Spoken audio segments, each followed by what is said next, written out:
All right. Well, just to catch everybody up with where we are. Hi, I'm Robert Tippin. I'm the lead designer of new role-playing game Heroes and Villains. I also play the character Brother May I.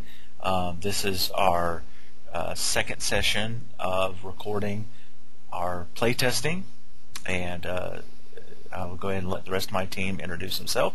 Hey, I'm Stacy and one of the beta testers, and I play Silver, who is a half-elven fighter / slight magic user. Hello, I'm Brenna. I play Kale, a thief. I'm also a beta tester, and he doesn't fight much, but he can a little bit. So that's about it. Okay. For him. Yeah. Both my players also are contributors to the game and handle some of the technical aspects of it, and some of the background support, like the internet portions. I do want to make mention that we have a blog for posting information about it. That is at random-factors.blogspot.com. Okay. All right, to catch everybody up on where we are at this point, last night we finished up at the cave, or the home of Gregor the Wizard, who lived off in the north country of the High Plains area. The party was going there to try and enlist his aid, and Kale was going there to try and steal all his gold. When they arrived there, the place had been apparently some sort of battle had taken place there.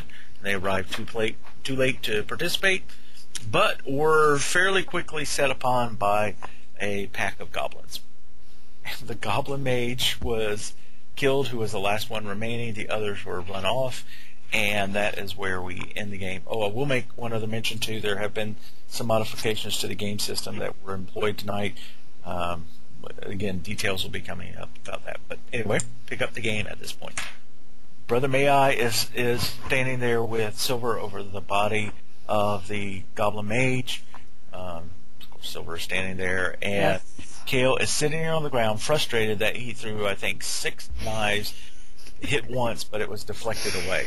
So I'm gonna rob this dude everything and get revenge. Okay, so Kale walks up, pushes everybody else out of the way, and starts rifling through the I deserve this. goblin mage's possession.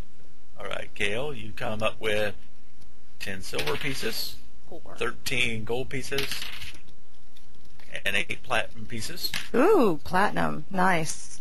I like platinum. Okay, and Platinum's good. you come up with a very small booklet, and it's all written in Goblin. Okay, well, I don't need that, because I can't read Goblin. Okay. It's probably just and ugs Okay, in it. so has this little book. He has a little book he took off the mage, and he just throws it off to the side. And aside from that, there's not really anything else of note there. Okay. All right, I'm going to pick up the book and look at it. Does it look like a spell book or anything, or is it just like a... Are there any symbols on the cover, or There are- illustrated? There are or... symbols inside. You can't understand the language at all. All right, I'm gonna there- keep it. There's symbols and little notes and things like that. It's a small book. It's well, when I say small, it's not thin. It's pretty thick, and the cover's old, and it smells kind of funny.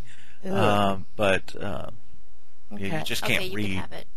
Yeah. I'm betting it's a spell book since he was a mage. Thank you, Kale. I appreciate that. All right, Goblin Mage that cannot be read. Because none of you know Goblin. Like I said, there's nothing else really of note unless you want to strip off his shoes and his fancy hat and Ooh. his clothes. Is it a shiny hat? No, and it doesn't make you the king of all Londonium. Oh, the pointed hat with little stars and moons and Yeah. suns on it. It's got like fingers and toes and Yeah. things like that. We'll let him These keep are. it. This is a goblin mage. Let him keep it. I don't want it, thank you. And it smells worse than the book. Okay. Ugh. Okay. Yep. I think I got everything now. Written. Brother May I says, just a suggestion, but we should not stay around here. No, I agree. Okay. So, which are you going to head back south? Southish? Yeah, let's go find the other one that's probably Well, dead. yeah. Okay. I mean, we have to go in that direction anyway, so. So you work your way back out of the mountains and head back south and start coming into a little more open country. Excuse me. We said I've got like follow the river. 1, 3, Well, you're not down to the river yet. No, I know. I just mean when we go to find her. Okay. But go ahead. Anyway, and you clear out of the mountains and you're back into the trees and the hills and the birds singing and all that kind of stuff. We Tweet, tweet. And you're on the road. Now, do you want to go back towards the forge you came across? Do you want to follow the road south? What do you want to do? Silver. Well, if we go back to the ford, then can't we just go west? I mean, follow the river down to where she is. She's south. Let's head southeast, Okay. and look for a swamp by a river. Why So not just south? clarify that of south. high- That's southeast from Avondale. That's not southeast from here. Right, that's true. Okay, well, yeah, we'll head that way. Are we going to pass Avondale? At this point, I just want to know: are y'all headed straight south down the road, or are y'all heading back towards the ford? Well, I guess we're going back towards the ford because we're going to eventually need to cross the river, right? That's fine. That's what Yeah. we're trying to find out. Okay. So y'all walkie, and after a couple of days of walkie, I wouldn't say you're tired, but it's not as fun as riding horses. We need to get a horse. It's not. You walk, and early afternoon, probably about 2:00, more or less, you get back to the fort. All right, I guess we'll go ahead and cross it. Okay. So then you cross, and do you want to turn back east towards the ferry crossing, or do you want to take a more cross-country direction? I guess we'll do that. We'll just kind of just head on. Yeah. Well, right now, though, I mean, Gregor's gone, and something really icky is up, so I'd rather just go ahead and book and get that taken care of.